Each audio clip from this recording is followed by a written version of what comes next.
Alors, bienvenue. Nous sommes de retour. Alors, je voulais vous dire un dernier petit truc dans mon setup intérieur ici.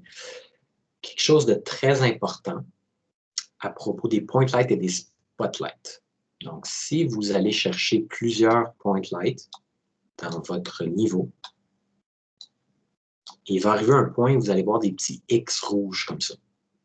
Même chose pour les spotlights. Là, vous voyez, en fait, dans chacun des lumières que je prends, chacune, spotlight ou point light, elles vont tous être avec un X rouge.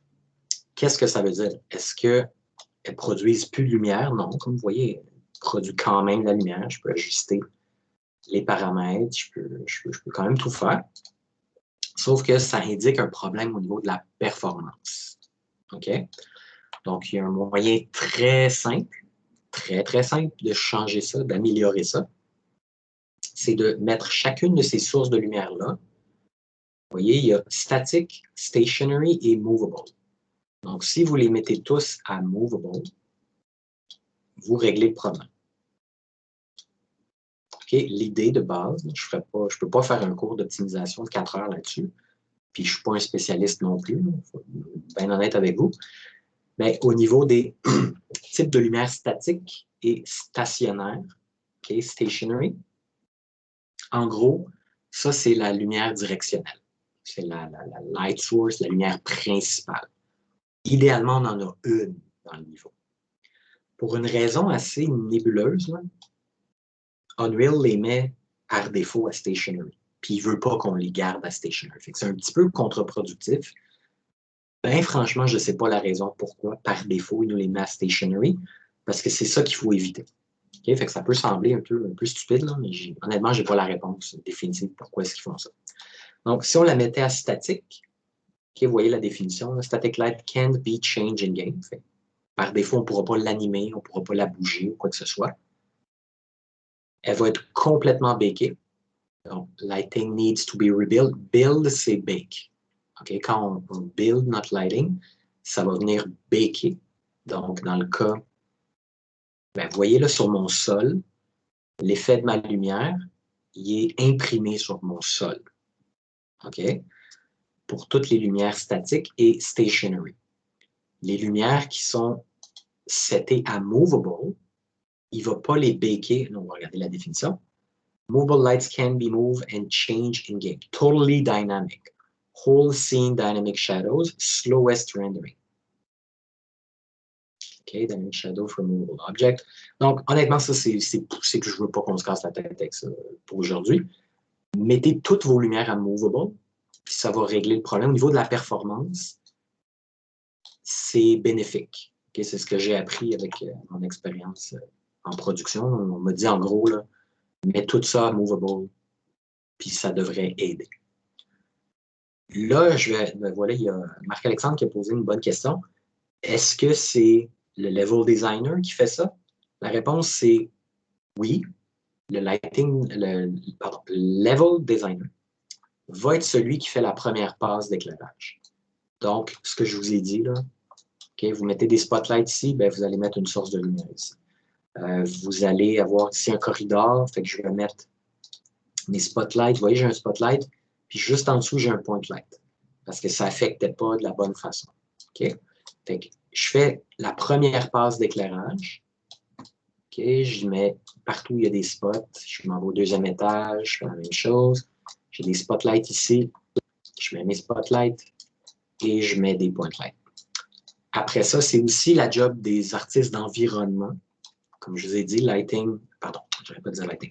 Level designer et artistes d'environnement travaillent ensemble parce qu'ils gèrent l'environnement. Fait que c'est autant la job de l'un que de l'autre, mais la première passe, c'est le level designer. Au niveau fonctionnel, au niveau, là, il doit avoir un spotlight. Là, il doit en avoir un autre. J'en ai mis un ici. Pourquoi? Ben, c'est parce qu'il s'en prend un. Il y a une source de lumière qui est là. Même chose ici. Après ça, dans le blueprint de l'ascenseur, j'ai une lumière, okay, pour que ça éclaire comme ça, etc., etc. Après ça, un artiste d'environnement pourrait repasser puis faire « Ouais, OK, ici, par exemple, là, je trouve en ce moment, c'est beaucoup trop sombre. » Fait, en tant qu'artiste d'environnement, je viendrais repasser derrière, Puis je ferais, OK, regarde, je vais augmenter un petit peu le rayon. Déjà, juste ça, ça va améliorer un peu. Je regarde, j'enlève mon outil. OK, c'est un petit peu mieux. Il en manque quand même un peu. Fait que j'irai me chercher une point light. Puis je viendrai faire une copie. Je viendrai l'amener ici. Je suis un petit peu loin. Ici. Là, si je la mets trop proche des autres mèches, on va voir l'effet un petit peu trop. Je vais l'exagérer un peu pour que vous compreniez bien. Cast Shadow désactivé, toujours, toujours, toujours. Et puis au niveau de l'intensité, ben, je ne peux pas avoir quelque chose comme ça, évidemment.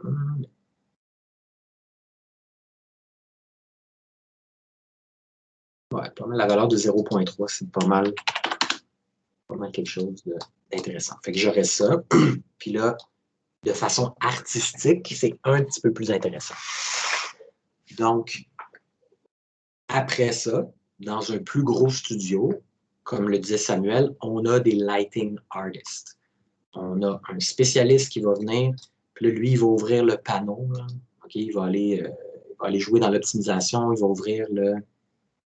Ben, il y a tellement d'affaires qu'il pourrait ouvrir, mais il va ouvrir ça, par exemple, puis il va faire, bon, OK, déjà, qu'est-ce qui s'est passé, qu'est-ce qu'il a fait, OK, ça, c'est le log, là, de tout ce qui a été fait. OK, puis là, il va ouvrir les trucs de performance aussi, voir les shaders, la lumière, comment ça compute, puis il va essayer d'aller gagner de la performance. Les modes d'optimisation exacts. Il y en a des tonnes. Ça, c'est ça la job d'un lighting artist. OK, le lighting artist, là, oui, il s'y connaît là, au niveau artistique, au niveau des choix de couleurs, mais ça, c'est l'artiste d'environnement, c'est le art director, c'est le lead artist, ils vont tous participer à ça. Le lighting artist, lui, évidemment, il y a une sensibilité artistique. Là. Il faut qu'il connaisse la lumière, son comportement, mais c'est beaucoup plus au niveau technique, au niveau d'aller chercher des drops de performance, puis peut-être faire, ben écoute, là, on a deux, tu sais, bon, le spotlight qui est loin, mais mettons ici, tu sais, les deux spotlights, là, ils sont un à côté de l'autre, puis on n'a pas vraiment besoin, fait qu'on va déliter celui-là, lui, on va le mettre un petit peu plus ici, puis on va augmenter un petit peu le rayon. Ben là, ça ne marche pas parce que je suis juste à côté de la fan, mais tu sais, il va faire une affaire de même, là. Fait que, ben là, c'est peut-être pas le meilleur job au monde, mais il ferait quelque chose comme ça, puis ça comme ça. Est-ce qu'on peut le mettre au-delà? Non, on ne peut pas. Fait tu sais, il y a plein de stratégies qui font qu'on ne veut pas en avoir un là puis un là. On va le mettre au milieu. On va augmenter le rayon, on va augmenter l'intensité d'une petite affaire, puis on va couper une source de lumière. Okay? Parce que votre build, okay, vous choisissez la qualité, encore une fois, vous faites build lighting only, je ne le ferai pas.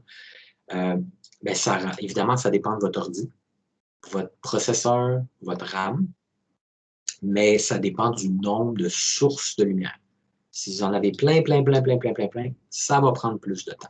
Parce qu'il calcule. OK, je vais reprendre une autre, celle-là ici. Il calcule la source de lumière, chaque photon qui vient frapper chaque surface, chaque matériau, chaque texture de chaque matériau, de chaque surface, donc de chaque objet, et ce qu'on appelle le GI, le Global Illumination, qui est le reflet, le rebond des photons. Okay? Un photon, qui est une particule de lumière, là, va venir frapper une surface, ou bien va être absorbé, ou bien va être réfléchi, ou bien va être réfracté, le terme de la réfraction, la réflexion, la transparence, l'opacité, etc., etc., etc. Donc ça, c'est bon pour chaque photon, pour pas mal chaque pixel. Fait que votre ordi, là, il y a beaucoup de choses à calculer. Là. OK? Fait qu'avant de dire, voyons, c'est donc bien long, c'est donc bien plate, c'est donc bien long, ben, c'est normal que ce soit long. Puis dites-vous qu'on est en temps réel. OK? Donc, l'engin jusqu'à ici, jusqu'à Unreal 5, et d'ailleurs, il l'utilise encore dans Unreal 5, le build lighting. On se donne une chance en jeu vidéo de baker l'éclairage dans l'environnement. OK? On a compris c'est quoi le baking. Là. On fait du high poly sur un low poly, on a une normal map, ambient occlusion, curvature. On met ça sur notre objet, puis wow, on a comme des boulons, on a des vis, on a des cracks, on a plein d'affaires qui sont physiquement pas là, qui sont pas là en géométrie, mais qui sont là en texture. Bien, on applique le même principe avec l'éclairage qu'on vient baker sur les objets. OK? Oui, ça fait Substance Designer. Oui, ça, c'est un truc que j'ai pris sur Substance Source, Substance, dans la famille Substance. Donc, voilà. Fait que voilà pour l'éclairage pour l'instant. OK? On va s'en tenir à ça pour l'instant. C'est un work in progress, puis c'est un apprentissage constant. Chaque level a des particularités un peu différentes, mais appliquer la stratégie de base qui est west-ish d'un donjon médiéval. OK, ben, d'où est-ce qui vient mon éclairage? C'est des torches sur les murs. OK, on va mettre des torches physiquement. On va mettre le petit effet de particules de feu, puis on va venir mettre dans ce cas-là, pardon, ça ne sera pas un spotlight, parce que ça, c'est vraiment un système moderne. On va venir mettre une point light, puis on va venir y mettre une coloration. OK, là, on ne le verra peut-être pas. Parce que je vais le mettre ici, là, voilà. Mettons, je serais contre le mur. Je vais mettre contre le mur. Ah, en fait, avant, je vais faire d'autres choses. De ça, je vais venir mettre. Ouais. Même si c'est un spotlight, là, mais lui, je viendrais y mettre une coloration orange, comme ceci. Fait que là, si j'avais une mèche d'une torche avec un VFX de feu, puis j'avais une lumière de cette couleur-là, même un petit peu plus foncée, ça fonctionnerait. OK, moi, je suis dans un environnement plus industriel. En fait, c'est un musée ici. Là, fait c'est sûr, c'est de l'éclairage plus blanc, plus neutre, parce que c'est pour les besoins de la cause. OK, fait encore une fois, c'est le gros bon sens qui va vous dicter quoi faire. Une fois que vous avez tout placé et que vous voyez le beau message « Lighting needs to be rebuilt », bien, vous allez faire « Build lighting only ». Mais moi, dans mon cas, vous voyez, j'ai les reflection capture aussi. Fait que je ferai « build » complet. La première fois que vous faites un build complet. Et puis, ça va gérer tous les paramètres, là, toute la géométrie, tout ça. La première fois, c'est important. Après ça, faites juste build lighting only. Puis si c'est long, soyez patient. Si ça dépasse 1 heure, puis vous voyez ici, vous allez avoir un pourcentage, puis vous êtes à 0, 1%, là, il y a peut-être un problème, contactez-moi, puis on va essayer de trouver une solution. Oui, Marc-Alexandre? C'est-tu mieux d'attendre d'avoir fini vraiment de tout placer nos assets, tout notre niveau? Non. Je réponds tout de un suite. niveau Là. pour le fun on the side, là, puis j'ai mis quand même beaucoup de stock. Puis là, ils m'ont demandé de. Ça va être long. C'est bon. Pour vrai, là, Ouais. genre 15-20 minutes, puis ça montait même pas d'1%. OK, mais ça, c'est pas grand-chose, 15-20 minutes, là, je te dirais, dans le terme de builder le lighting. Là. Mais idéalement. Ça va aller me coucher, genre, puis. Oui, tu laisses tourner toute la nuit, tu te lèves le matin, tu regardes, c'est fini. Il ne faut pas dépendre de ça. Il ne faut pas que tu fixes ton écran. Voyons, c'est long. C'est pas une bonne façon de travailler. Parce que tu vas virer fou, tu vas virer impatient, puis c'est pas agréable. Right? C'est quoi, c'est vraiment mieux de le partir direct au début de ton niveau quand tu le commences, ça? Ben, comme on dit, la première passe d'éclairage, ce serait juste de placer les lumières, gérer l'intensité, regarder le résultat, puis tu fais une première passe. Puis là, genre, tu le pars, puis tu t'en vas faire d'autres choses, tu fais à souper, tu prends un break, tu fais complètement d'autres choses. Tu reviens un peu plus tard pour ne pas épuiser ta patience. Puis là, tu regardes ce que ça donne. Ah, OK, c'est cool ici, mais ah ouais, OK, ici, il va en manquer une, il va en manquer une. OK, ouais. Tu sais, c'est au courant de ta première passe. Une fois que ta première passe est toute faite, que tu as toutes les lumières là où tu les veux, tu continues de travailler. Tu importes des assets, tu changes des textures, tu fais plein d'affaires. Puis avant d'arriver au point final, tu fais un autre build. Une fois, mettons que toutes tes mèches, tes assets sont placés. Là. Okay? Une fois avant les lumières, puis après ça, une fois après. C'est pas une règle absolue. Là. Tu peux le faire plus qu'une fois. Parce que si tu attends la fin, ça va être juste tellement long. Puis là, tu vas faire oh mon Dieu, j'ai oublié ci, j'ai oublié ça. Puis tu comme une montagne de travail, puis il faut que tu reviennes. C'est pas grave non plus. Puis une autre question que j'avais, c'était. Parce que là, les spotlights, là, je vois que je trouve que c'est quand même mieux à l'intérieur. Puis pour les niveaux extérieurs, c'est mieux d'utiliser la grosse lumière. Comment, excuse-moi, pour l'intérieur? J'ai pas compris. Parce que je me vois mal placer des spotlights dehors. Non. Ben non. OK, exact.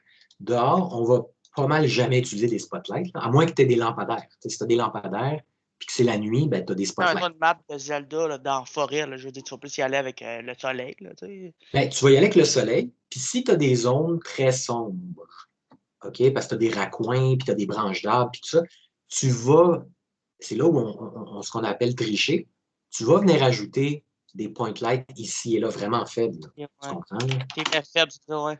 T'es même movable, tu te Dans mets des comme ça. cavernes, là, tu sais, juste pour dire que tu es quand même de voir où c'est que tu vas. Là. Exact. Tout ce qui est extérieur où le soleil a accès, tu n'as pas besoin.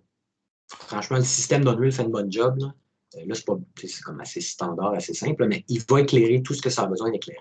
Mais dans les zones d'ombre, où tu aurais des trucs qui cachent la vue, puis qui font que c'est sombre, c'est un petit peu trop sombre, on veut pas, comme il y a une règle absolue, OK, c'est qu'on ne veut pas de zone sombre à 100% en 3D. Même si Ben, on veut parce la que c'est nuit. écrit preview dessus, c'est parce que c'est trop noir déjà. Là. Ah ben, preview, c'est que c'est pas le résultat final. C'est qu'il faut que tu builds ton lighting pour qu'il te donne le résultat final. Ah, ok. OK? Fait que, tu vois, si j'ai des raccoins comme ça, là, il ne me donne pas le résultat final, il me donne des previews. Ça va être pas mal plus sombre que ça. Mais, C'est après que tu as build tes lights que tu vas avoir ouais, le résultat final. exact.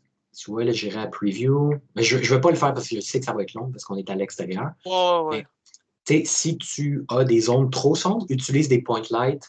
Assure-toi d'enlever Cast Shadow. Mets l'intensité vraiment basse, mets-les à Movable. Mets l'intensité basse. 0.3, c'est pas mal winner parce Ça, que tu c'est n'as pas pas besoin. Tu sais, si tu le colles au mur, là, ça va être bizarre. ça va paraître, ouais. Si tu le mets juste ici, ça va. C'est comme un fill light. C'est une petite lumière Ah, mettons, tu as d'ambiance. des torches de feu, tu en mets une en haut, puis tu la Oui, mets, elle la change de couleur, tu règles l'intensité. si j'avais une mèche, là, je ne l'ai pas avec moi, mais si j'avais une mèche de Tu vas feu, faire tu le vois, pic à couleur de ton feu, de ton VFX de feu, genre, puis oui, puis on en a du VFX t'essaies de de. feu. Ouais, moi j'en ai un asset. Tu vois, j'ai. Si je vais. Attends, je vais aller dans particules, en fait, parce qu'on va s'en servir pour la prochaine.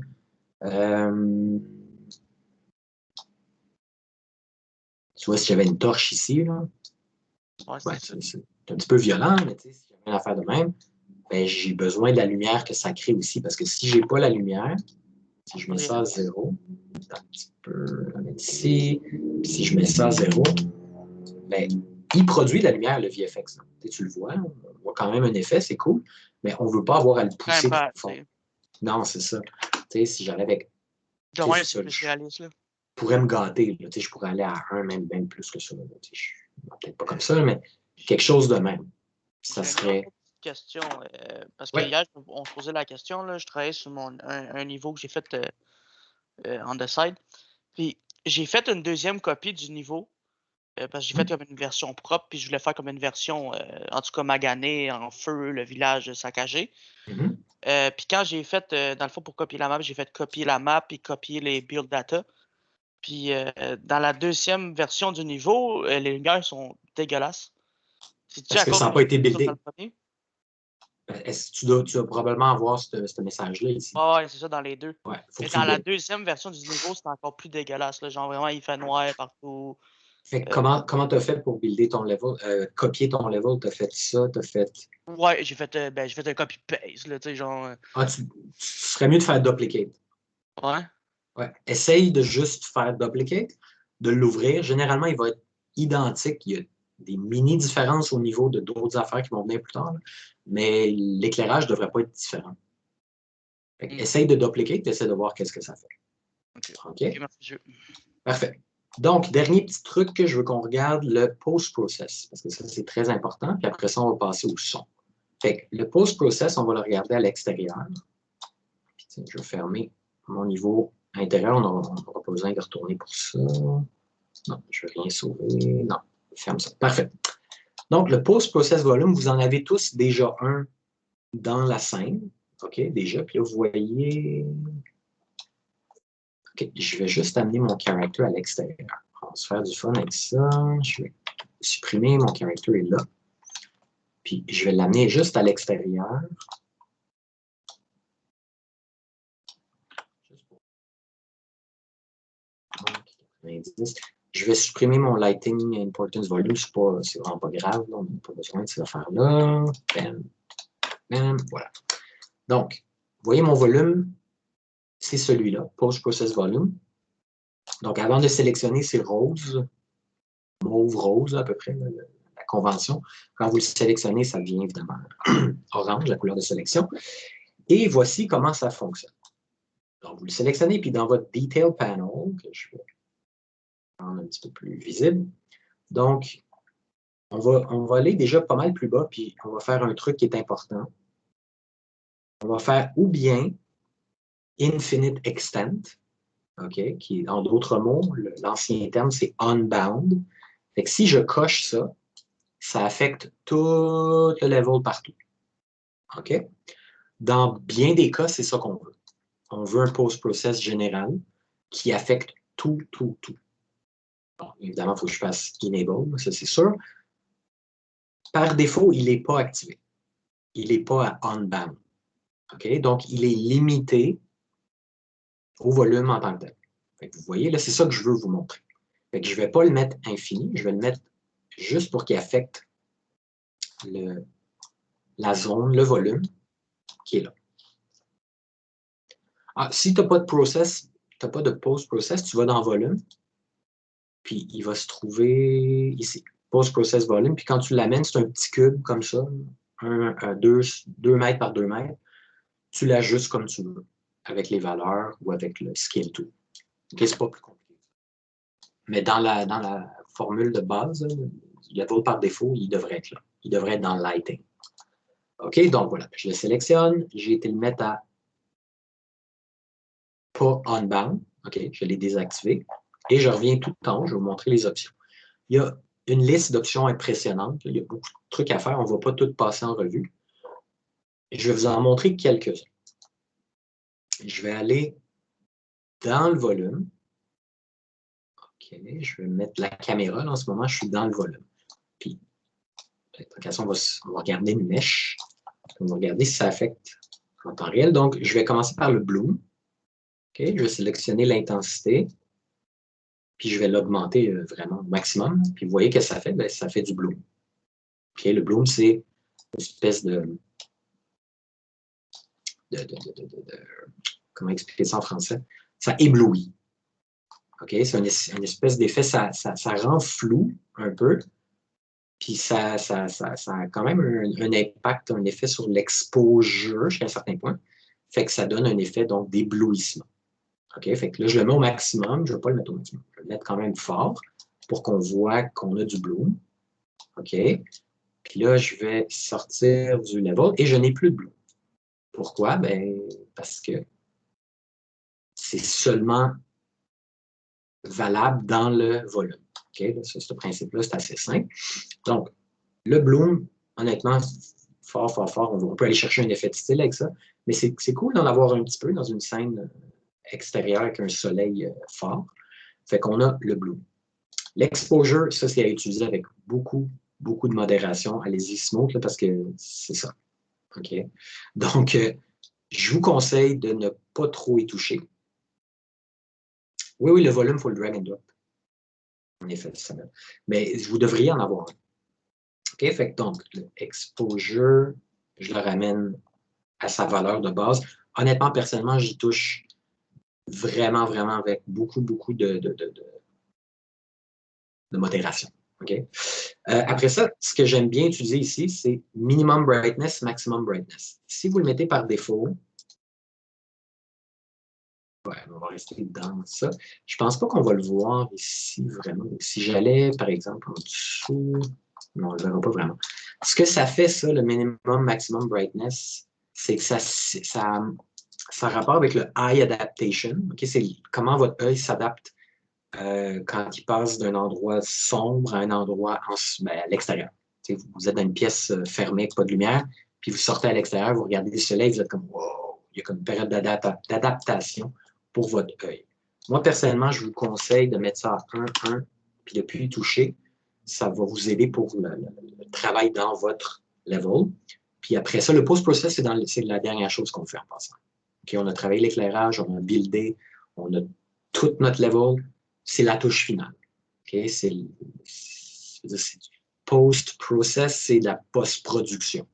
Fait qu'on a produit notre level, on a fait la pré-production, le document, la planification, les idées, le testing, le prototypage, le gray box. Après ça, la production, c'est ce que vous allez faire pour le projet final. Mettre toutes les mèches ensemble, mettre l'éclairage. Et puis, donc, le post-process, c'est ce qui vient à la fin, c'est la touche finale, okay? La touche spéciale. Donc, exposure, moi, je l'utilise pour mettre min, max, brightness à 1 partout. Après ça, les autres que j'utilise, je vais revenir ici. OK, on peut en regarder des comiques. Là. Chromatique, aberration chromatique. On va se mettre sur quelque chose qui a de la couleur. Puis si j'utilise ça, ça, c'est un effet de drogue, un effet de buzz. Là. Dans Assassin's Creed Valhalla, quand il mange les champignons magiques, là, qui fait les fly agaric, c'est ça. OK? Puis ça, c'est animé. Là. OK? L'anime dans GTA, quand tu es sous, puis etc., c'est l'effet. Vous voyez qu'est-ce que ça fait? Qu'est-ce que c'est l'aberration chromatique? Chromatique, c'est les couleurs. Le RGB, attendez, je vais m'approcher. On ne le voit plus vraiment à cette distance-là. Mais donc, c'est que ça vient créer un outline. Vous voyez, il y a du vert, bleu et rouge. Là. On voit toutes les couleurs. C'est un effet de distorsion. C'est à utiliser dans certains cas très précis. Mettez-en pas juste pour le fun. Okay? Parce que ça n'a pas sa place dans bien des contextes. Dans certains contextes, comme je vous ai dit, dans le contexte précis, dans Valhalla, il y a des missions, des mysteries, en fait. Là, ils mangent des champignons magiques, puis là, il y a des espèces de petits puzzles à résoudre. C'est l'effet typique. OK? Fait que c'est super facile à gérer. Tu fais ça, puis tu t'amuses. Start offset. On peut jouer avec ça. Donc, mettez pas ça de façon générale, parce que vous voyez, ça distorsionne tout. Puis c'est pas vraiment beau s'il n'y a pas de contexte qui s'y prête. Okay? Mais c'est intéressant de savoir qu'est-ce que c'est. Dirt Mask, ben, vous pouvez utiliser un Dirt Mask. Ça, c'est pour comme votre lens de caméra. Okay? C'est votre lentille de caméra. On peut mettre des splashes de boue, quoi que ce soit. Là. Ouais, dans Green Hell. Exact. Donc, tu vois, pour simuler ce genre d'effet-là, ça va tout le temps être le Chromatic Aberration. Dirt Mask, on peut s'en servir si on a un masque. Caméra, là, on rentre dans des trucs très poussés. L'aperture, ça, c'est assez standard. Le ISO, le shutter speed, tout ce truc-là. Si vous connaissez les caméras, allez-y, mais touchez-y pas si vous ne connaissez pas ça. Lens flare, bon, on peut activer notre lens flare. On va mettre bien intense, puis regarder le soleil. Où est-ce qu'il y a le soleil? Bon, vous avez un lens flare. OK, si je le désactive, plus de lens flare. C'est aussi simple que ça. Celui qui est par défaut avec le soleil, il est moyen. Ouais, c'est quand même cool d'en avoir un petit peu. Fait que lens flare, vous pouvez évidemment pousser, vous pouvez devenir des experts à ce niveau-là, si ça vous tente. Mais on n'est pas là pour virer fou que ça. Image Effect, on a notre vignette intensité, l'intensité de la vignette. OK, donc, vous le savez, au cinéma, dans des cutscenes, etc., souvent, on utilise cet effet-là pour des flashbacks ou pour signifier quelque chose de précis. OK? De façon générale, il n'y en a pas. Puis dans certains cas, ce n'est pas uniquement pour les flashbacks, là, mais c'est souvent utilisé pour les flashbacks en conjoncture avec d'autres choses. Mais, donc, vous avez votre vignette ici. Vous avez le grain jitter. Je vais mettre un petit peu de ça. Grain jitter, laissez-moi voir.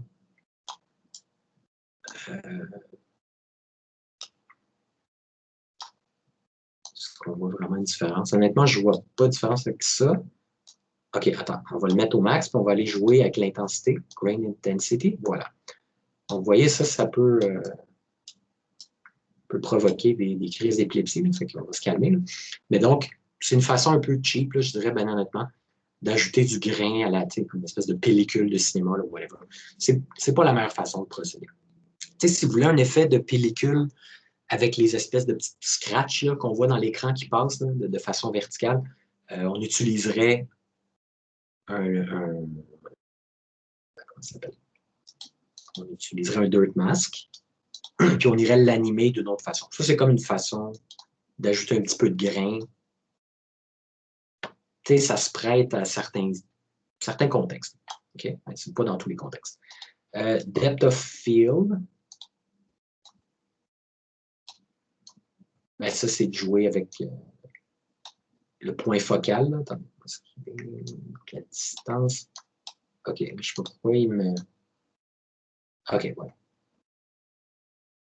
OK, donc l'ajustement est assez pénible, honnêtement. On anime, généralement, si on veut jouer avec ça, on fait des séquences de caméra, puis on anime le depth of field général pour, tu sais, par exemple, dans une conversation, le personnage principal, puis whatever, un NPC, un boss, on peut jouer avec ça, mais honnêtement, ici, les contrôles, c'est assez pénible. Ils passent de tout à rien. Fait que c'est pas vraiment la meilleure place pour jouer avec ça. On peut l'animer sur la caméra en tant que telle dans les séquences d'animation. C'est un petit peu mieux de faire ça. Fait qu'il y a ça. Color grading, je ne rentre pas là-dedans parce que c'est une job pour les artistes. Là. Mais sachez que c'est vraiment passionnant. C'est hyper intéressant. Puis qu'on a accès à tout. OK, je vais l'activer. Saturation, désaturation, contraste. Puis on a un contrôle sur chacun des channels, etc. C'est extrêmement poussé, tout ce qu'on peut faire avec ça. OK, regarde, je vais sauter. Gain. Donc, on peut tout changer. Là. OK? Après avoir travaillé nos matériaux, nos textures, les matériaux, l'éclairage, alouette, on peut venir avec le post-process puis donner un style complètement différent. OK? Fait que ça, c'est pas mal plus la job des artistes. Là. En tant que level designer, franchement, on ne joue pas avec tout ce qui est du domaine des couleurs, vraiment. Là. On va jouer plus avec les effets. On peut jouer avec le bloom, avec l'exposure, ce genre de trucs-là, mais c'est pour le fun. Ça, c'est une job d'artiste. C'est une job d'artiste d'environnement, art director, etc., etc. OK? Donc, on a beaucoup de contrôle sur les shadows. Après ça, film. Tout ça, c'est très technique au niveau de la caméra. Je vais un petit peu le skipper. Ben, un level designer, ça s'appelle un level designer dans bien des studios, Samuel.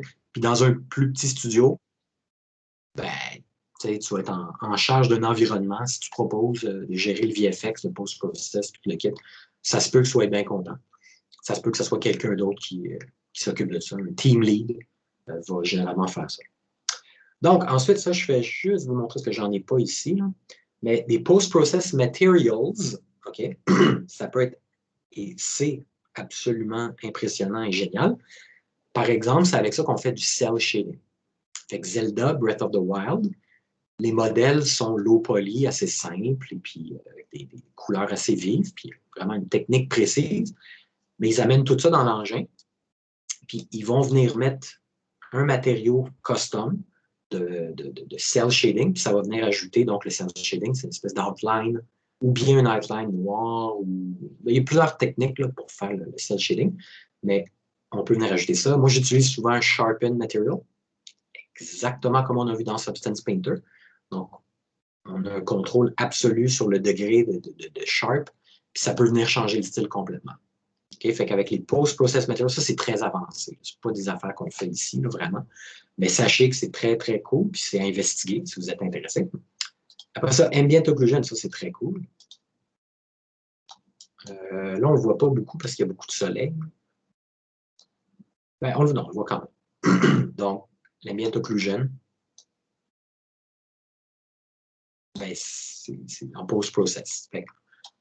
En tant que tel, l'Ambient Occlusion, on l'a dans nos maps de chacun des matériaux. Fait que ce matériel-là a de l'information d'Ambient Occlusion. Mais au-delà de ça, dans mon post-process, volume, je peux venir overrider tout ça. Puis avoir un Ambient Occlusion général. Que je peux venir rendre beaucoup plus important. Ou, anyway, de contrôler comme je veux. OK, fait que ça, c'est très, très, très, très cool. L'Ambient Occlusion, j'en utilise tout le temps. Ray Tracing, ben, ça dépend si vous avez l'option de faire ça. On ne l'a pas ici. Global Illumination, touchez pas vraiment ça. Ça, c'est la job d'un lighting artist. Motion Blur, on peut l'ajouter ici, mais encore une fois, c'est un petit peu plus poussé. Réflexion. On peut avoir le type, Ray Tracing ou Screen Space. Moi, j'utilise Screen Space parce que je n'ai pas de Ray Tracing. Puis après ça, intensité, qualité. Là, j'ai comme pas de réflexion ici. Non, j'ai aucun matériau. J'ai de la vitre. Non, c'est pas réflectif, ça. Fait qu'on verra pas vraiment l'effet. Peut-être le cadre de porte. Bof. Non, on verra pas vraiment une grosse différence. Qualité. Donc, évidemment, si vous avez une scène où il y a beaucoup de vitres, beaucoup de métal, ben, vous allez aller jouer avec ça, puis ça va aider, ça va améliorer le résultat. Après ça, ben, j'allais dire c'est pas mal tout. Il y a beaucoup d'autres options, mais on ne va pas toutes les couvrir. Je préfère vous donner les grandes lignes, puis ce qui est le plus important pour vous. Donc, je récapitule pour le post-process. Première des choses, c'est-moi tout fermé, les onglets. Première chose. Où est-ce qu'il est déjà? OK, ici. Donc, ou bien unbound ou infini. Donc, vous voyez, quand je sors, j'ai plus de bloom, j'ai plus de ambient occlusion. Dès que je rentre dans le volume, là, je l'ai. OK? Fait que si je fais, laissez-moi sortir. Si je fais infinite, bam, c'est partout. Partout. Et si je fais ça, c'est uniquement dans le volume. Fait que ça, c'est vraiment la première chose à savoir. Après ça, je récapitule à partir d'en haut. Bloom. Toujours intéressant d'en avoir au moins un petit peu. Je l'ai exagéré pour que ce soit bien clair. Mais j'en ai un petit peu. Exposure, on peut jouer avec ça. Moi, je vais pas mal tout le temps, par défaut, mettre mon minimum brightness, maximum brightness égal à 1 pour pas qu'il y ait de différence quand on passe de l'intérieur à l'extérieur. Après ça, dans un jeu, on peut vouloir, là, je veux qu'il y ait cet effet-là, fait qu'on vient l'activer, mais moi, je le mets par défaut, je le mets à off. Chromatique aberration, ben, si vous voulez, mais on n'en a pas besoin la plupart du temps. Caméra, c'est très avancé, fait que laissez ça à un expert en général. Lens flare, vous pouvez l'activer par principe. Puis on a notre beau lens flare comme ça. Puis on va l'avoir pour toutes les sources de lumière aussi. Vous pouvez jouer avec la vignette. Vous pouvez jouer avec le grain, l'intensité du grain, etc. Honnêtement, ça, c'est pas super important. Color grading, si vous êtes un artiste, vous vous amusez avec ça. Sinon, vous laissez ça à un artiste. Puis en dehors de ça, les rendering features, ambient occlusion, moi, c'est un must là, pour moi. Gérer les réflexions, le type et la qualité, c'est important. Puis le reste, ben, translucency, si vous en avez, ben, je vous conseillerais de ne pas vous casser la tête avec ça. Puis après ça, c'est pas mal tout. OK? Est-ce qu'il y a des questions sur le post-process? Non, tout va bien, vous allez l'expérimenter. OK? Fait qu'autant à l'extérieur qu'à l'intérieur, ça prend du post-process tout le temps. OK? Je vais vous évaluer là-dessus, d'ailleurs. Ça fait partie de l'évaluation, en breakdown. Donc, l'éclairage et le post-process. OK?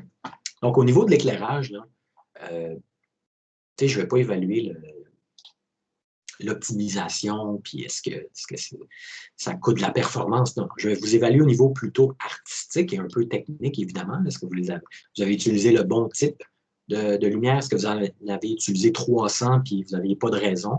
Au niveau de votre stratégie d'éclairage, ça ne serait peut-être pas la meilleure option. Puis après ça, c'est ça, c'est au niveau plutôt artistique, est-ce que ça fonctionne, est-ce que votre éclairage est beau, puis est-ce que votre post-process, vous avez fait quelque chose d'intéressant? C'est là-dessus que je vais vous évaluer. OK? Juste pour que ce soit clair. Donc, parfait. Au niveau du post-process, on va sortir de notre post-process et on va, tiens,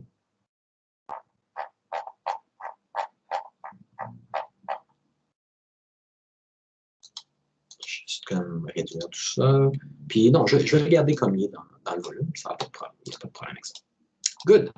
Donc, on va passer à la prochaine étape, qui est les sons. OK, donc j'ai quelques sons. Je vous ai mis d'ailleurs un dossier. Attendez, c'est pas lui. Je vous ai mis un dossier sur Teams. Si je me souviens bien, laissez-moi vérifier. Général, file. J'ai mis classe 11 et 12. J'ai mis des sons, j'en ai mis 2 pour l'instant. OK? Il y en a un qui s'appelle Forest Daytime, puis un qui s'appelle Triumphant Prince. Donc, qu'est-ce qu'on va faire avec ça?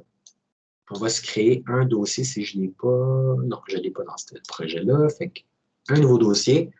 On va appeler ça Sound Design. Je vais ouvrir ça. Et je vais aller chercher. C'est bon, où est-ce que j'ai mis ça? OK, c'est sur un autre dossier. Donc, je vais aller chercher Forest Daytime. Et je vais aller chercher. Qu'est-ce que c'était l'autre? Ah ouais, c'était. OK, 2 secondes.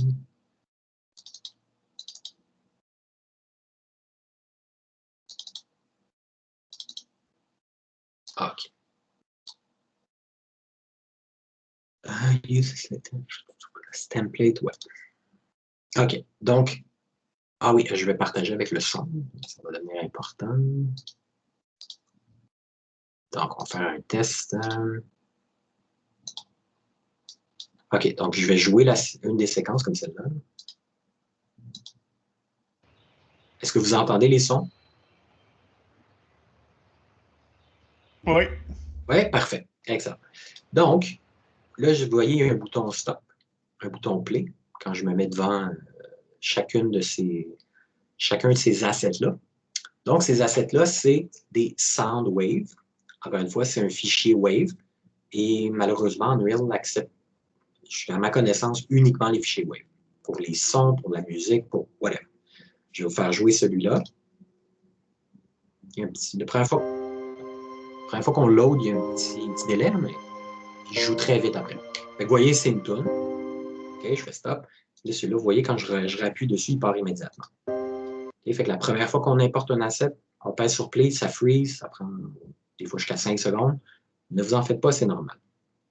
Fait que chacun de ces éléments-là, si je double-clique, voilà à quoi ça ressemble. C'est un asset, c'est un fichier Wave.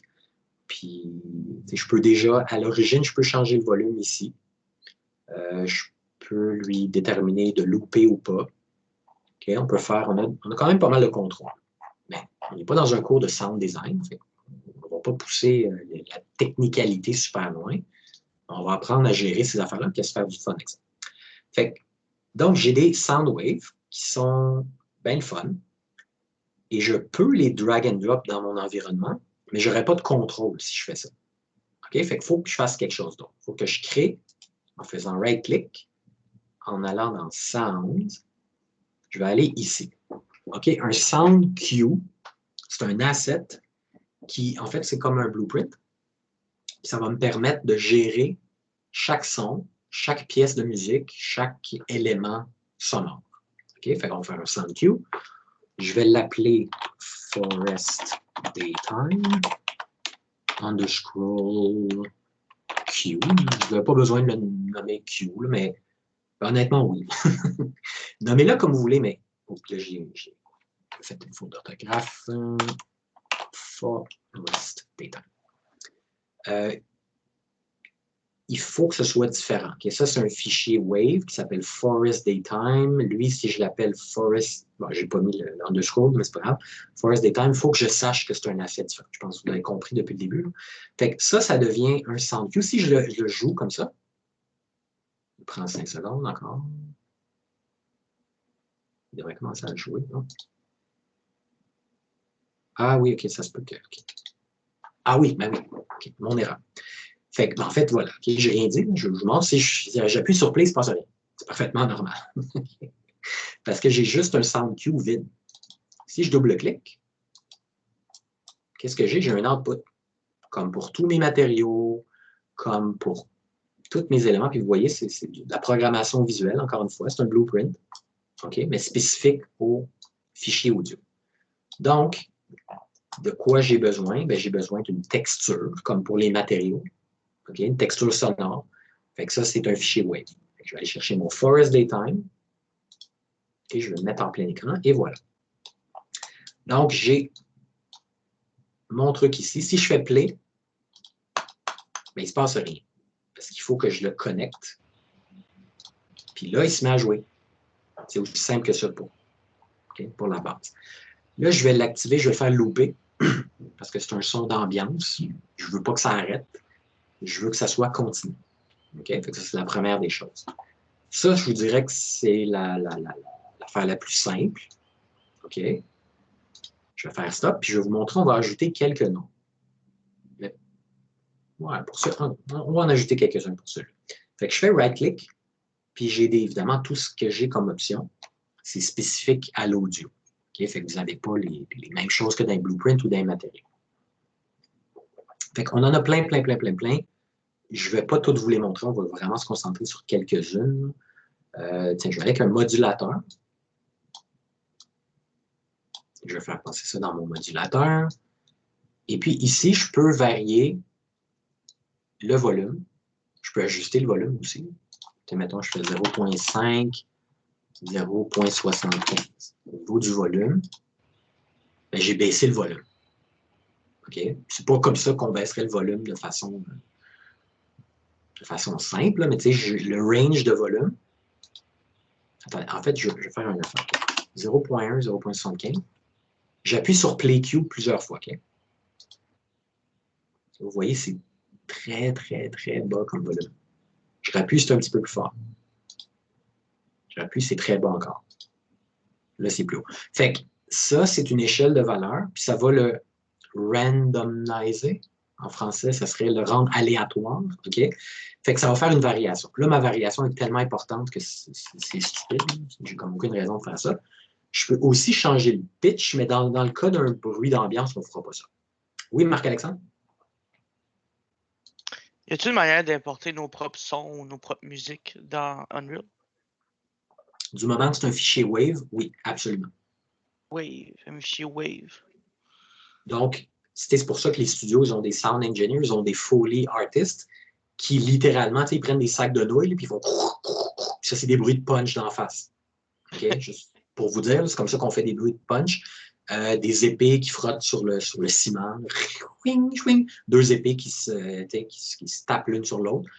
Les gros studios, Ubisoft, Guerrilla Games, qui a fait Horizon Zero Dawn, les gros projets AAA ont une équipe où ils font affaire des fois avec des studios indépendants, donc au niveau de la sous-traitance.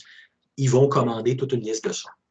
Puis, tu sais, ça va du vêtement froissé, d'avoir, disons, puis on va regarder des vidéos de ça, c'est super intéressant. Il y en a, tu sais, ils ont un bac d'eau, puis ils lancent des objets dans l'eau. Puis selon l'objet, ça va faire un bruit différent. Puis ça, c'est juste pour l'eau. Puis là, tu as une autre séquence, c'est OK, là, on va marcher dans l'eau. Fait que je vais marcher avec des grosses bottes, vite. Clac, clac, clac, clac. OK, je vais marcher délicatement avec les mêmes bottes, là, ça ne change rien. Je vais tomber dans l'eau, etc., etc.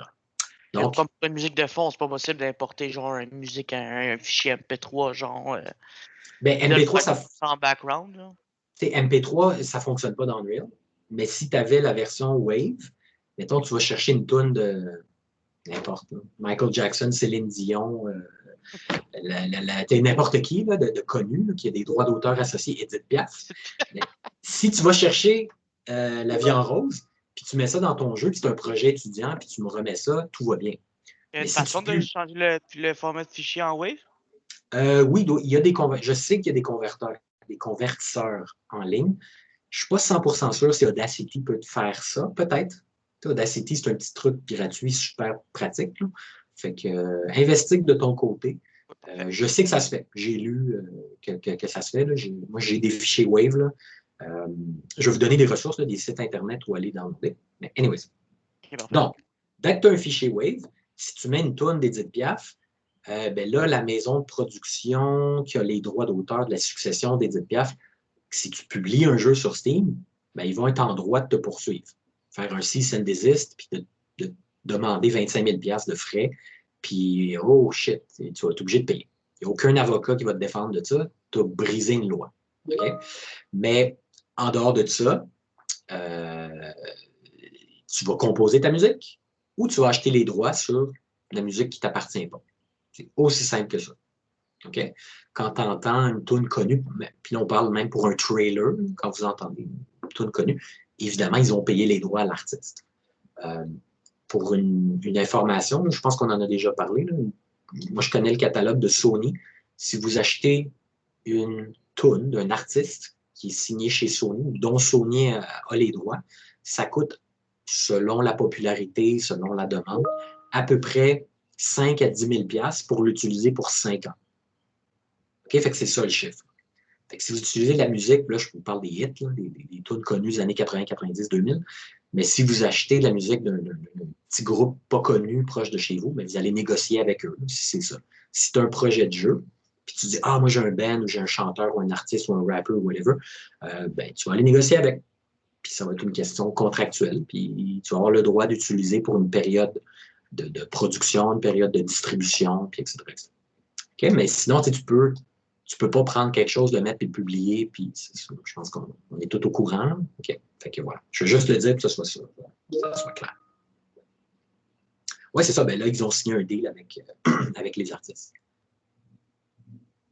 Et puis, ouais, c'est ça. Il y a. Okay. Anyway, je ne veux pas me lancer là-dedans au niveau des droits d'auteur. Il y avait une loi avant, c'était après 50 ans de la mort d'un artiste, les droits sont du domaine public, mais ça a été changé sur un peu. Puis les maisons de disques se sont toutes concertées, puis maintenant, c'est renouvelé, les droits. Évidemment, des trucs super populaires, ça reste, il faut payer pour, là.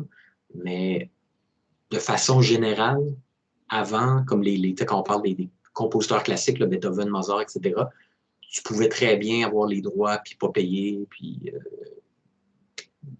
c'est beaucoup plus que 50 ans après la mort de l'artiste.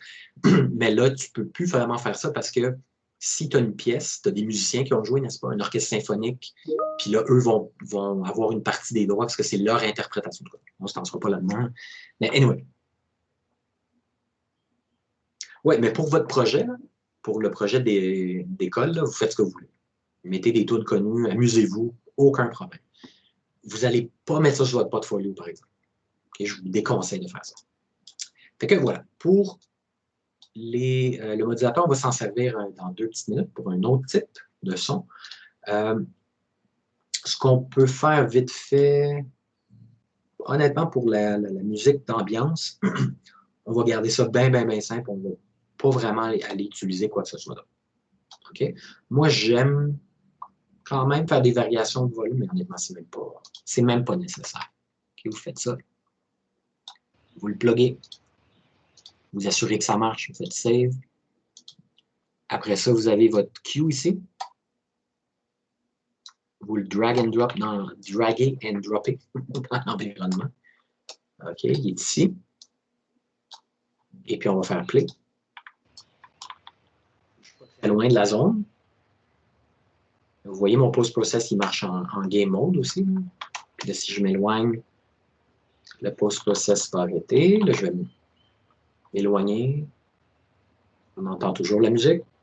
Pas la musique, l'ambiance, le son. Je m'éloigne, je m'éloigne, je m'éloigne.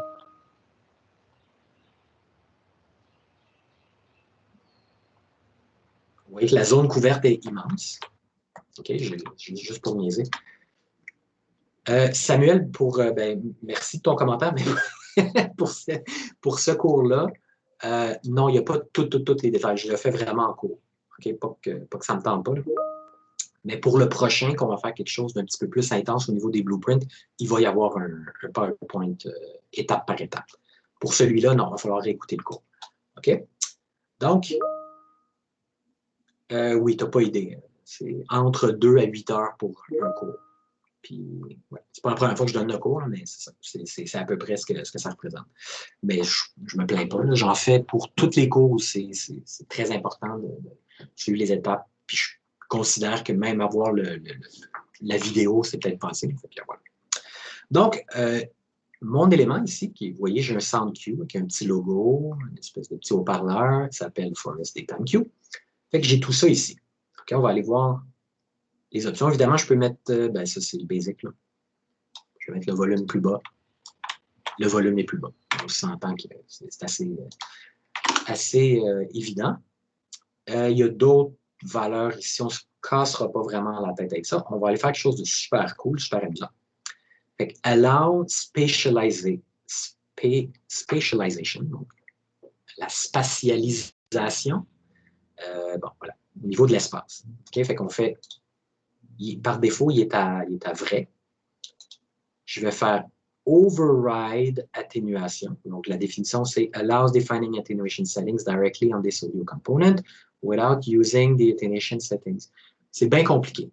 Ce que ça veut dire, là, en bon français, c'est ça va nous permettre, vous avez vu, là, ça vient de faire apparaître la cage. OK? Si je fais ça, j'override, puis ici en dessous, là, avec les deux valeurs d'ailleurs, je vais venir avoir du contrôle là-dessus. OK? Fait que inner radius, c'est fall-off distance. Donc, bien important de voir, il y a deux cercles, deux sphères. OK? Il y a la petite sphère ici, puis la plus grosse sphère. Donc, là que j'ai fait ça, je vais réduire celle-là. Mais honnêtement, ça affecte pas tant que ça. OK? Mais je vais quand même la réduire pour qu'on voit la différence. Et je vais réduire beaucoup celle-là. Comme ceci. Et je vais l'essayer. Vous voyez, on n'entend plus rien.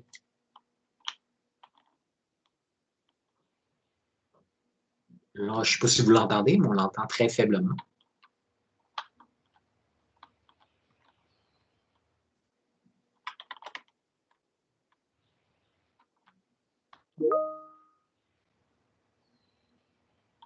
On l'entend. Je ne sais pas si tu l'entends, Émeric. Faiblement. Très faiblement. Est-ce que les autres, vous l'entendez? Là, en ce moment, je ne l'entends pas non plus. Attendez, je vais Ouais, je l'entendais. OK, là, je l'entends. Mais c'est beaucoup, beaucoup moins fort au niveau du volume. OK? Pourquoi? Parce que ma inner radius est très, très bas. Je vais revenir avec un inner radius qui a du bon sens, mettons comme ça. Parce que là, vous voyez, je faisais 2 pas, puis je n'entendais plus. Le fall-off, je vais mettre à quelque chose qui se peut, quelque chose comme ça, puis on va faire play. Là, je suis dans le fall-off. Fait que je l'entends. Si je me dirige, c'est à peu près là. Là, c'est plus intense. Là, je pense, Émeric, que tu dois l'entendre. Ou tu as un problème avec ton casque ou quelque chose. OK? Là, vous voyez déjà, ouais, puis je suis dans la deuxième couronne, si vous voulez. Fait que là, je l'entends moins. Je l'entends très faiblement. Et là, c'est fini. OK? Donc, la spatialisation, je pense que c'est assez clair. C'est comme ça que vous allez faire du sound design dynamique et intéressant. OK? Fait qu'un bruit d'ambiance, bien franchement, un bruit de forêt comme ça, il y a des chances que vous allez faire juste ça. Pas override atténuation, vous allez le mettre partout dans votre niveau. Mais c'est possible aussi que votre forêt, elle se trouve ici. OK? Puis là, ici, ben, vous avez justement un building. Fait que, tu sais, je ne veux pas arriver dans la taverne puis entendre les petits oiseaux puis le ruisseau couler. Là. Ça n'a pas de sens. Là. OK? Fait que c'est là que je vais faire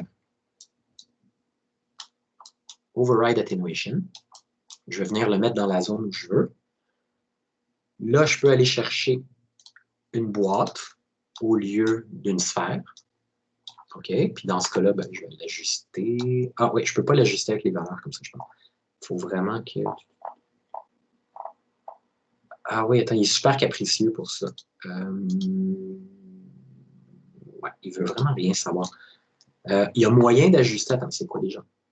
Function linéaire. Non, ça, on ne va pas changer ça. Boxcomb, capsule.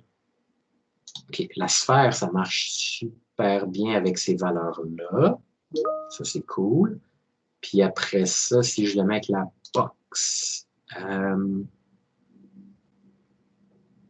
Attends, je reviens 2 petites secondes. Ah oui, c'est ça. OK, voilà. Il faut vraiment jouer avec les valeurs. Vous voyez, je suis en train de tirer là, sur les contrôles de scale, là, ils ne marchent pas. Fait que, vous voyez, il scale uniformément. OK. Est-ce que ça va affecter? Oui, OK, parfait. Fait que c'est comme ça qu'on affecte nos zones. OK, fait que là, mettons ma forêt. Puis là, d'ailleurs, vous voyez, quand j'ai une box et non pas une sphère, j'ai pas un inner radius puis un outer. Ben, ce ne serait pas un rayon, là, mais vous comprenez, ce serait. Il fonctionne différemment. OK, fait que c'est juste ça qu'il faut retenir. Fait que là, mettons, je ferais ça. Je vais me déplacer, je vais l'amener un petit peu plus proche de où est-ce que je suis, là, pour qu'on puisse jouer avec, qu'on puisse l'essayer. Fait que je vais le mettre à côté de mes structures. OK? Fait que ici, ça va être la forêt. Imaginez qu'il y a des arbres, puis des ruisseaux, puis whatever. Je vais avoir ça. Fait que là, je suis ici devant le village, dans la ville. J'ai pas de son de forêt. Si je vais dans la forêt,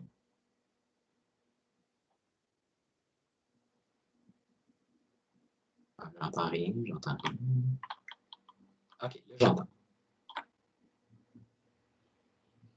Le volume est plus bas. Je ne sais pas si ça a affecté le volume pour une raison bizarre. Non, le volume pas. OK. Anyways. Ben honnêtement, là, moi, j'aime pas trop utiliser les boîtes. De façon géométrique, c'est utile, là, des boîtes, mais pour le son, c'est beaucoup mieux d'avoir la sphère. Même si on a un petit peu moins de contrôle au niveau de l'espace, honnêtement, moi, je trouve ça préférable tout le temps, tout le temps. Je vais le mettre comme ça. Là, j'en ai pas, c'est normal. On vient ici. Ça devrait commencer là. Ouais. Je l'entends très, très bas. Je m'approche, c'est plus fort. C'est plus fort, c'est plus fort. Voilà. Fait que ça, c'est intéressant. Fait que j'aurais ça. OK, j'aurais un premier son. Puis là, je mettrais, admettons, j'ai ça ici. J'ai une toune. OK, bon, là, la toune ne se prête peut-être pas. Mettons, on va juste imaginer. Ça, mettons, c'est une taverne. Puis dans ma taverne, j'ai des musiciens qui jouent, puis ils chantent, puis tout le monde est sous, puis bon, vous voyez le principe, là. Oui, Kevin? Ben, je pense que c'est justement ça que tu allais parler. J'allais demander si, par exemple, dans la forêt, il y a le bruit d'ambiance qui joue, mais s'il y a une cabane dans la forêt, puis au moment qu'on rentre dedans, on ne veut plus le bruit d'ambiance. Exact. Pour enlever le bruit, je te dirais qu'on va plus aller avec un principe d'override. Fait qu'on va, tu sais, dans la cabine, ça serait par exemple une box, bon, même si c'était une sphère, là. Puis on irait overrider, tu vois. On ferait jouer un autre son, en gros. Oui, on viendrait mettre un autre son par-dessus. Puis on s'organiserait pour qu'on n'entende plus le premier son. Puis dès qu'on sort, on revient au son d'ambiance dans lequel on baigne. OK? Donc, tu vois là ce que je fais avec, là, j'ai appelé ça Tavern Q. Je vais mettre la toune que j'ai ici. Est-ce que je l'ai? Oui, je l'ai ici. Je vais faire ça. Tant qu'à ça, je vais la mettre à looping.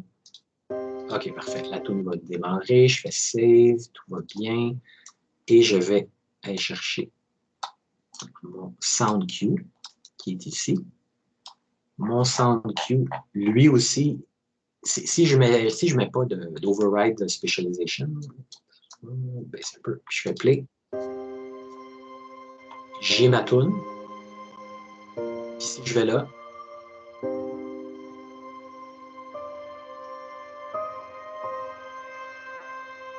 okay, je pense que le volume de ma...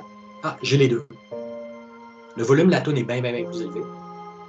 Fait que je pourrais, juste pour qu'on fasse un test, hein, volume, je vais le mettre à 0.5.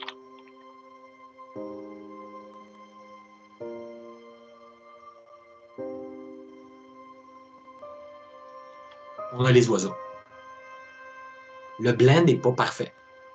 Fait qu'il faudrait que je travaille sur le blend un petit peu. Mais c'est déjà mieux parce que tantôt, on l'entendait à peu près pas. OK, mais là, les deux zones, si vous voulez, s'overlap.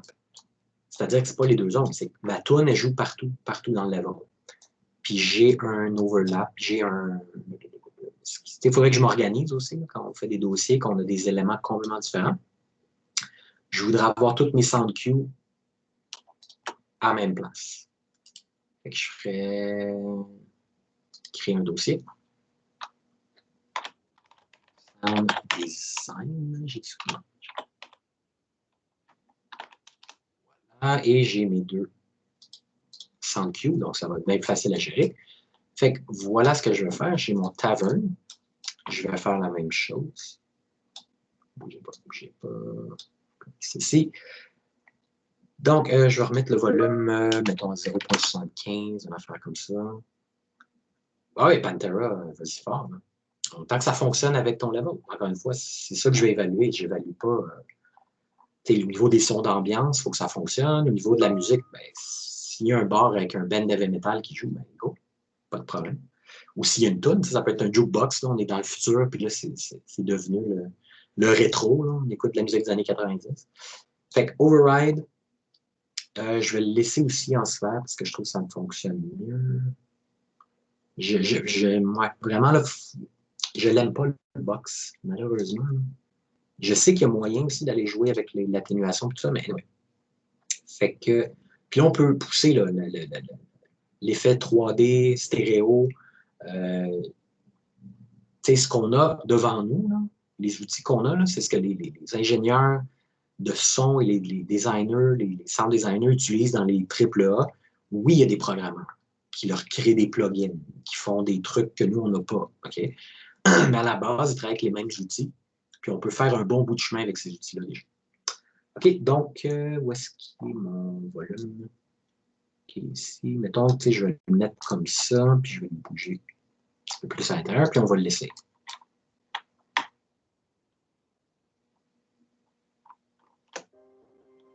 Là, la toune partirait. OK, je suis dans une taverne, il y a des Soulons ici. Je vais venir faire ci, je vais venir faire ça. Parfait. Je sors. Là, la coupure est un peu sec. Là. OK, même si on avait un mur, puis une porte, puis tout le kit, moi, j'estime que la coupure ne devrait pas être aussi sec que ça. Fait que on entend la musique à l'extérieur, n'est-ce pas? Fait qu'on ferait ça. Je m'approche du building. Je commence à entendre la musique. Je rentre. Là, le volume est au max. Je suis vraiment proche de la source. C'est le principe. C'est le inner cone, puis le outer cone, puis là, j'irais dans la forêt. Là, ça me prendrait quelque chose d'ambiance ou une autre tune ou whatever. On ne veut pas de silence 100%. Là, j'aurais mon bruit d'ambiance. Ce que je pourrais faire aussi. Mon fameux bruit d'ambiance, je viendrais désactiver ça. Fait que j'ai mon bruit d'ambiance partout. Je m'en vais à l'intérieur. Puis là, je l'entends, les bruits de chant. Fait que là, il y aurait moyen d'aller jouer avec l'override de ça ici. Ça, c'est un petit peu délicat, c'est un petit peu petite affaire plus avancée. Jouer juste avec les volumes pour ça. OK, vous voyez, là, la toune, je la mets à 1. Puis les bruits d'ambiance, généralement, on les met un petit peu plus bas, 0,75. Puis déjà, ça devrait faire le travail. J'ai mon bruit d'ambiance, ça fonctionne, tout va bien. Je vais ici.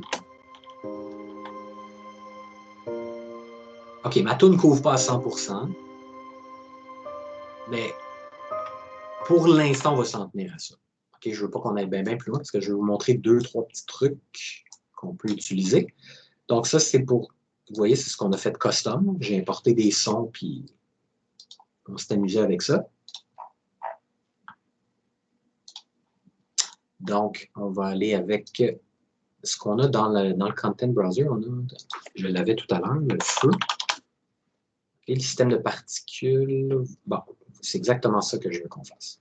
Fait que vous voyez, il y en a déjà dans l'engin, des Q. Okay, fait que je vais aller avec FireQ.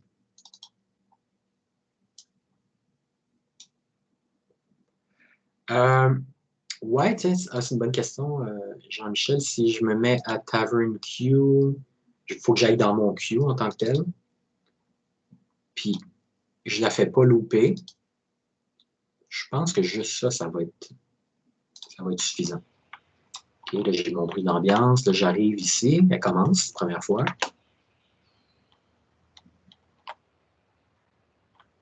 Allô? Je l'ai-tu désactivé? Taverne, volume 1. Ah, c'était ici que j'avais loupé, je pense. Parce qu'on peut le louper ici aussi. Je pense que j'avais fait pour l'autre. Bright.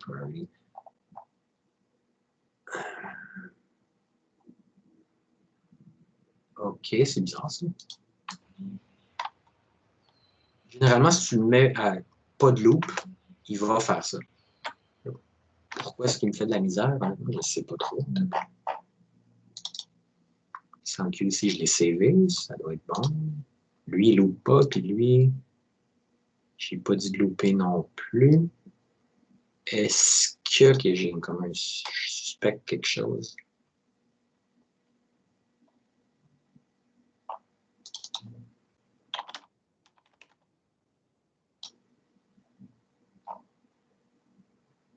OK, donc ça, c'est la tune. Je pense que je l'ai fait looper ici dessus. Non, je ne l'avais pas mis. Looping behavior. Non, c'est pas ça. OK, il me semblait que j'avais changé ici, mais ce n'est pas le cas. Donc ça joue, tout est bien. Ça devrait donc jouer.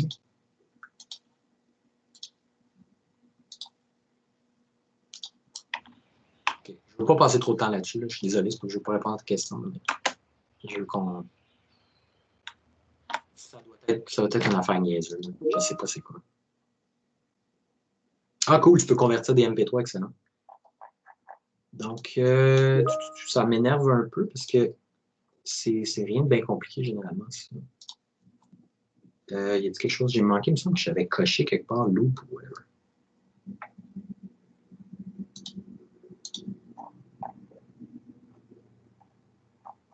Non, écoute, regarde, je vais juste skipper pour l'instant. On peut pousser très très loin sans design, mais je veux qu'on garde ça très très simple, puis je veux vous montrer quelque chose d'important.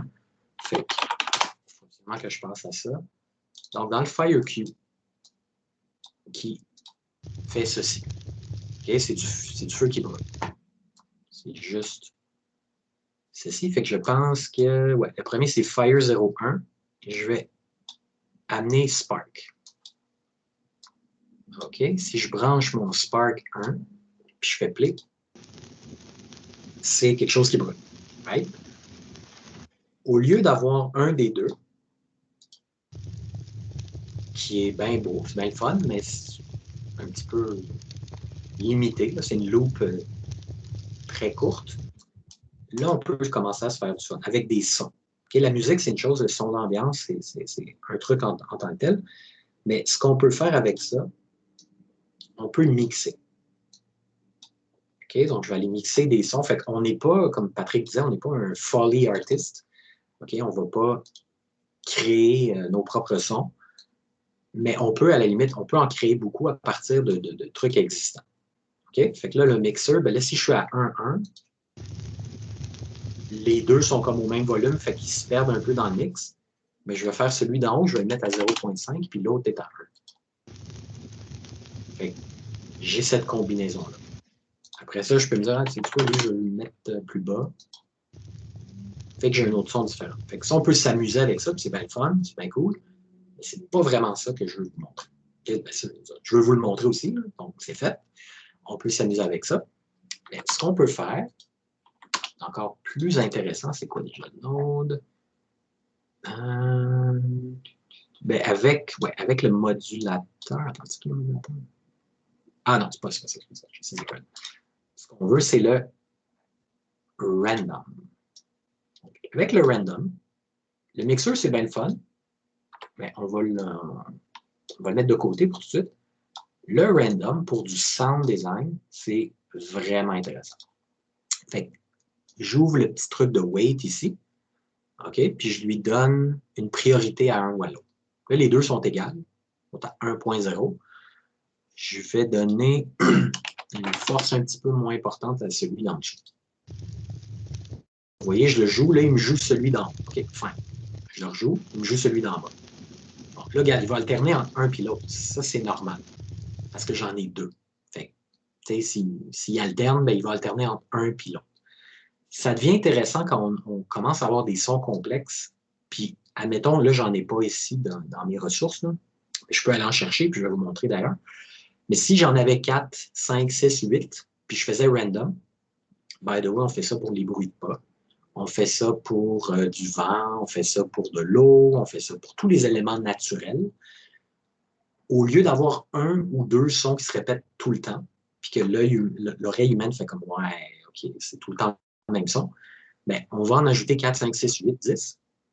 On va utiliser le random pour que ça soit un petit peu différent à toutes les fois. Okay? Fait que ça, c'est une façon qui est intéressante. Là, comme on en a deux, c'est pas la nôtre qui va nous servir le plus. Je vais aller chercher, si je me souviens bien, c'est lui que je veux. Ouais. Ah ouais, ok. Bougez pas. C'est lui. Ouais. Lui, il va être cool. Je vais aller rechercher mon mixeur. Je vais mettre les 2 ici, je vais mettre mon oscillateur et je vais faire ça. Fait que dans mon mixeur, OK, pour l'instant, je vais mettre les deux égales, pas de problème. Dans mon oscillateur, juste en faisant ça, donnez-y 2 secondes. OK, moi, il freeze un petit peu. OK, parfait. Là, il faut que je joue avec l'amplitude. Amplitude maximale 1, amplitude minimale 0.5, frequency minimum 0.25. Je fais des chiffres random. OK, vous en faites pas. Là. Offset, non, je peux mettre à 1, offset 0.5, ça 1. Puis on va mettre 0.5, puis 1. Okay. Là, je fais jouer la première fois. C'est ce que ça donne. Deuxième fois. J'ai décidé de juste en faire jouer à la fois. Je clique une deuxième fois. Je clique une troisième. OK. Il ne fait pas des variations si intéressantes que ça. Mais c'est aléatoire.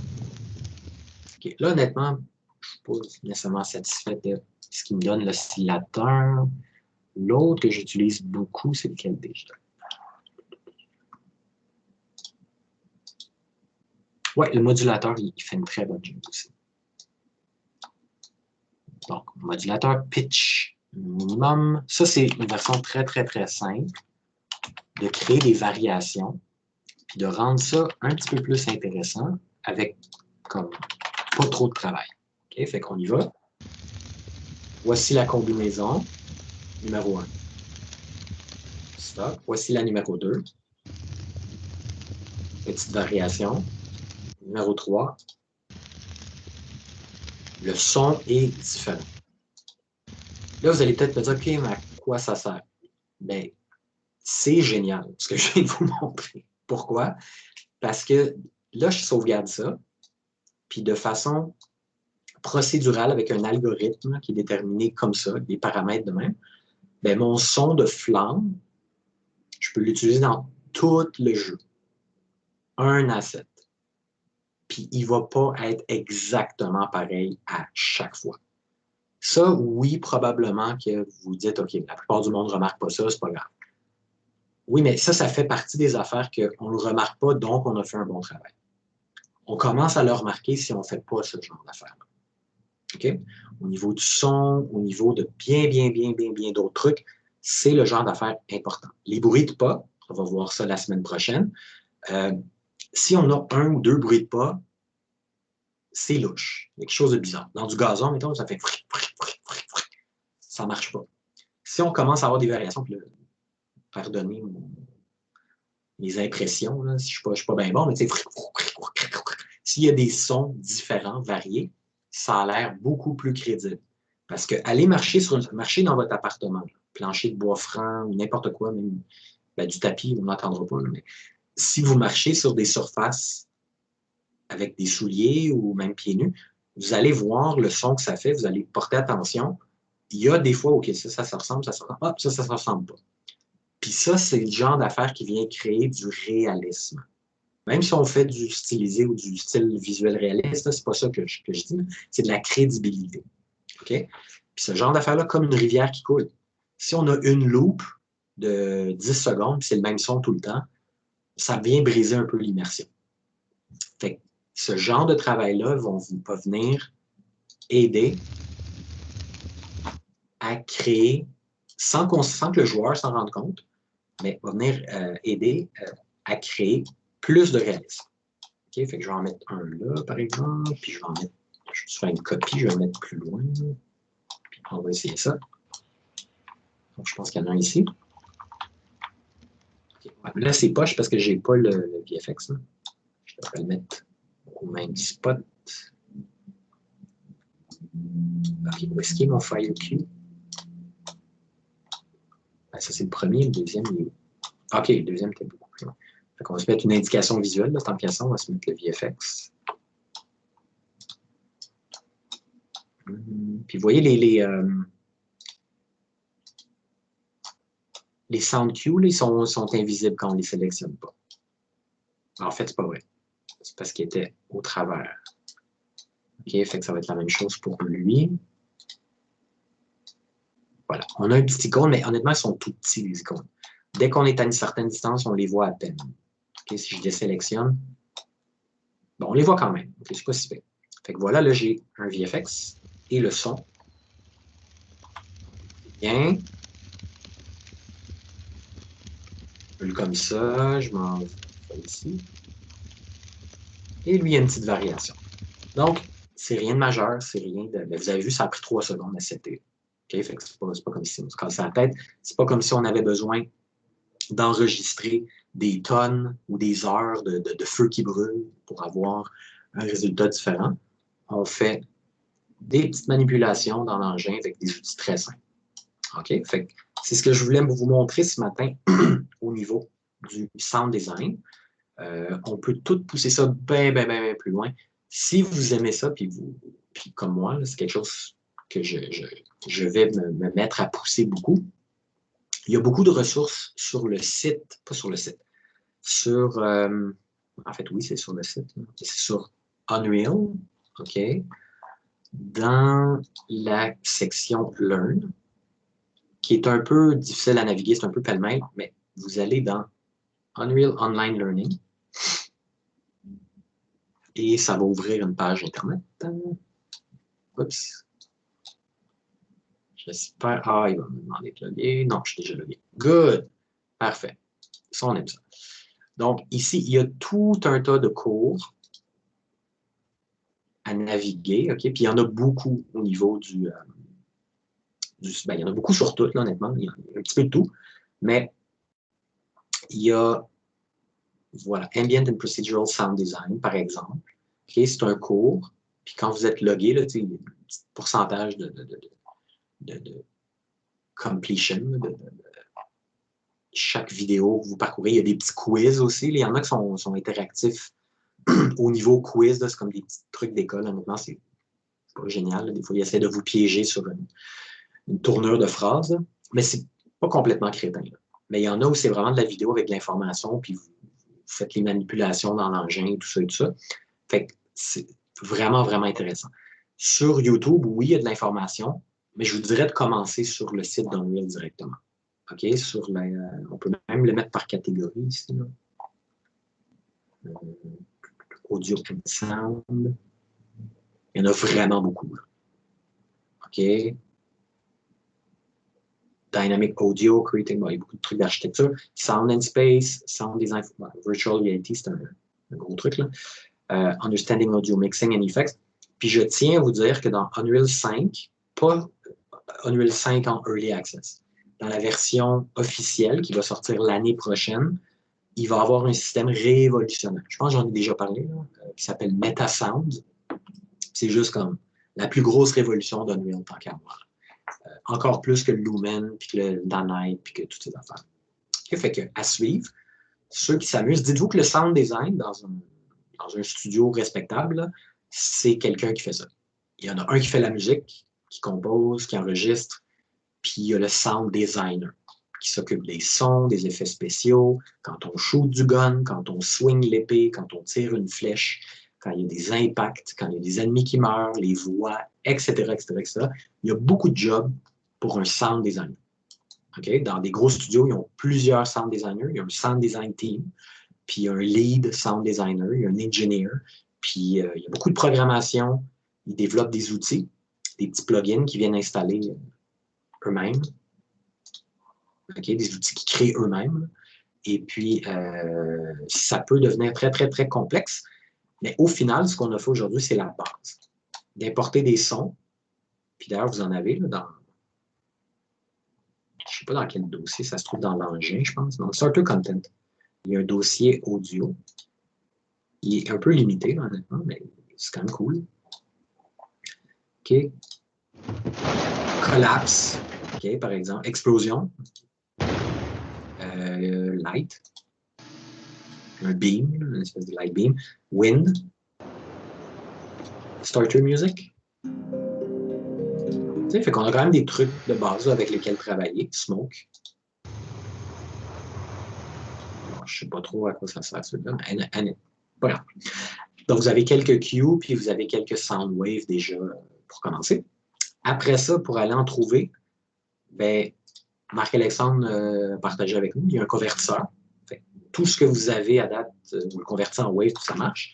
Mais sinon, il y a freesound.org. Okay. Un petit peu lent.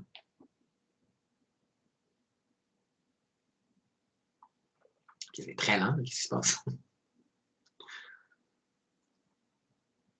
OK, ça, je dirais que ça va être comme une bonne ressource pour vous. Vous faites, admettons, Gunfire. OK, puis vous en avez plus, vous pouvez les tester ici. Okay, c'est pas très bonne qualité, ça. OK, c'est dans une distance très importante. Ça va être fort, j'imagine. Vous comprenez le principe. Si je mets Fire...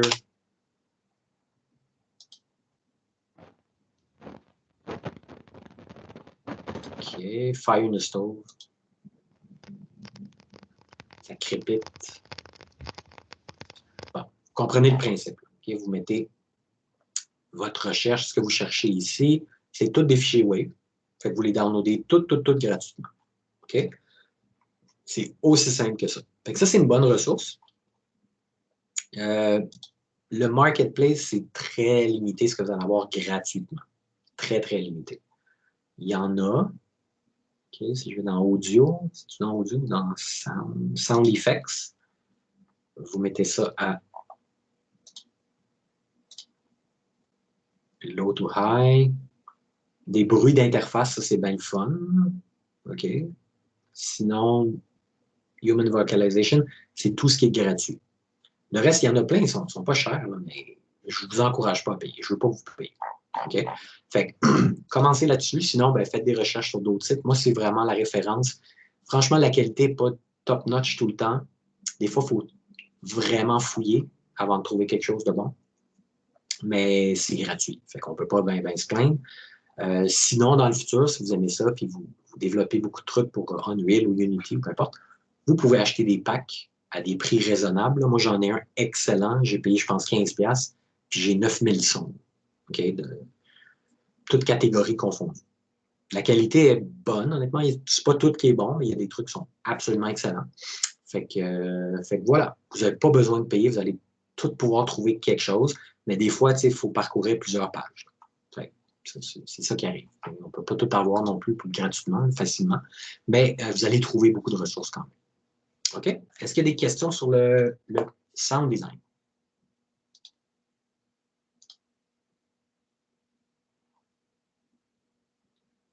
Non, ça va? Est-ce que vous avez hâte d'essayer tout ça? Kevin, vas-y. Oui. Je ne suis pas sûr si j'ai bien compris, mais j'ai mis la musique dans le level la même que toi, mais ouais. Je l'entends seulement comme dans une seule de mes oreilles pour savoir comme la provenance. J'ai seulement la provenance, mais si je veux l'entendre comme dans mes deux écouteurs, la musique. Bon, premièrement, est-ce que tu es sûr que tes écouteurs, c'est pas le problème? Là? Non, c'est pas le problème. OK, parfait. Fait que si, moi, ce que j'ai fait, tu vois, j'ai donc créé un sound cue, musique d'ambiance ou la toune, peu importe, puis je l'ai tout simplement dragué ici, puis par défaut, je l'ai laissé comme tel. Fais ce test-là déjà en premier, fais pas override. Ça fonctionne. Ah, parfait. Fait que quand tu fais ça, là, il faut que tu vois où est-ce que tu es, puis moi aussi, là, moi, dans mes écouteurs, si je suis ici, je l'entends plus de l'oreille gauche. Okay? Par défaut, il te fait une espèce de spatialisation de 3D stéréo, entre guillemets. Après ça, on peut aller jouer là, avec les settings ici. C'est plus bas, en fait.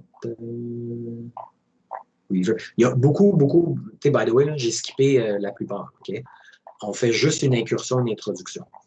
Pour ce qui est, j'en avais un ici, 3D stéréo. Ici, là, tu peux peut-être jouer avec le spread, avec le panning, binaural. On peut pousser ça assez loin. Parce que l'effet dans ce moment, que lorsque tu sors comme il y a un fade-out de la musique, c'est de moins en moins fort. Je veux garder ça, mais aussi que tu n'entends pas comme la direction d'où elle provient. Je te dirais qu'il va falloir jouer un petit peu avec ces valeurs-là ici. Ce serait la première chose. Puis après ça, pour vraiment que ce soit précis, là, ben, écoute, je te dirais, suis la documentation. Là. Ici, sur le Sound and Space, il est bon, mais je pense qu'il y en a qui est meilleur. Bouge pas. Dyn, non, ça c'est pas ça. C'est pas lui, c'est pas lui, c'est pas lui. Je pense que le Sound and Space va te donner pas mal d'infos à ce niveau-là. OK? Donc, je t'invite à regarder ça pour pousser un petit peu plus loin. C'est bon, merci. Cool. Mais il y a vraiment, vraiment beaucoup de choses à faire. Comme je l'ai dit, je veux juste qu'on pourrait faire littéralement un cours de 15 semaines sur le sound design. Okay? Fait que, on fait vraiment juste comme voici les outils, amusez-vous. Puis vous pouvez explorer à fond avec ça. Oui, Patrick? Ben, mettons, là, en plus, ça va s'aligner de ce que tu disais déjà, là, mais comme si moi, j'ai, tu sais, mettons, un ennemi quelque part, que, tu sais, je veux qu'il y ait une musique de combat, mettons. Ouais. Puis, tu sais, que le son, la musique soit rattachée à l'ennemi, mais, tu sais, comme là, vu que nous autres, c'est juste du Greybox, je fais juste faire comme une musique genre dans l'area, là, tu sais. Admettons que ton boss, il est là, ben, tu vas avoir ton sound cube, tu vas l'amener ici, ton sound cube. Ça, je fais juste faire comme, OK, là, vu que t'es sur tel plateau où le boss y est, ben, il y a cette musique-là. Tu sais, mais... Ouais, exact. Okay, right. C'est là que ça va apparaître. Ça va être la façon la plus simple. Après ça, là, si on pousse, parce que là, on va aller au-delà un peu du contexte du level design, mais on peut associer des triggers aux joueurs, à la caméra, un paquet d'affaires, qui fait que quand tu es dans une situation de combat, la caméra, par exemple, ça c'est une autre discussion, mais la caméra va s'ajuster, elle va se rapprocher un peu. Et puis, on peut faire aussi que quand tu es dans ce mode-là, quand tu unsheath ton arme, que ce soit un gun ou une épée, ça va déclencher la musique du combat. Okay? Puis après ça, tu te dis, là, il y a des boss, il faut que la musique soit différente. On pourrait aussi le déterminer dans le blueprint du joueur, mais on pourrait aussi le déterminer de façon spatiale. Là. Dire, OK, là, ça c'est le boss room, fait c'est là que la musique va trigger. Je dirais que la plus simple, ça va être ça, définitivement. Comme genre, quand tu arrives dans un donjon de boss dans Zelda, puis que le boss apparaît, ben c'est ça qui trigger comme ouais, exact. La musique. Genre, quand le boss il spawn, la musique va overrider. C'est comme au lieu de la toune de base du donjon, ça va être le boss fight. Ça va être la toune du boss. Ouais, absolument. Fait que, oh, et la musique et les sons ont une importance énorme, je dirais, en level design. Et ça fait partie, c'est une considération que le level designer doit avoir, mais c'est ça, dans notre contexte, le contexte de notre cours, de notre classe, en tant que jeune développeur et solo dev, c'est vous qui allez faire ça. Mais dans un studio, évidemment, vous allez être assisté. Là. Vous allez peut-être en faire un petit peu, mais c'est le sound designer qui va s'occuper de tout ça. Oui, Kevin? Je continue un peu sur l'idée de Patrick. Par exemple, si dans ta scène là, de Greybox, tu as une musique ambiante qui joue là-dedans, puis là, avec la sphère, puis à l'intérieur, il y a la musique de combat, par exemple, qui est une plus petite sphère. Lorsque le personnage rentre dans la petite sphère, ça va jouer la musique de combat, puis l'autre musique va s'arrêter.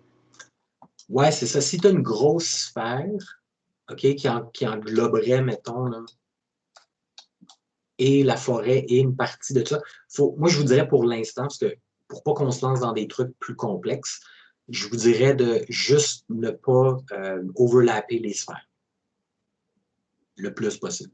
OK, ça va être la façon simple de gérer ça, mais absolument qu'il y a moyen d'aller overrider puis de dire, OK, je veux t'exclure cette zone-là, celle-là.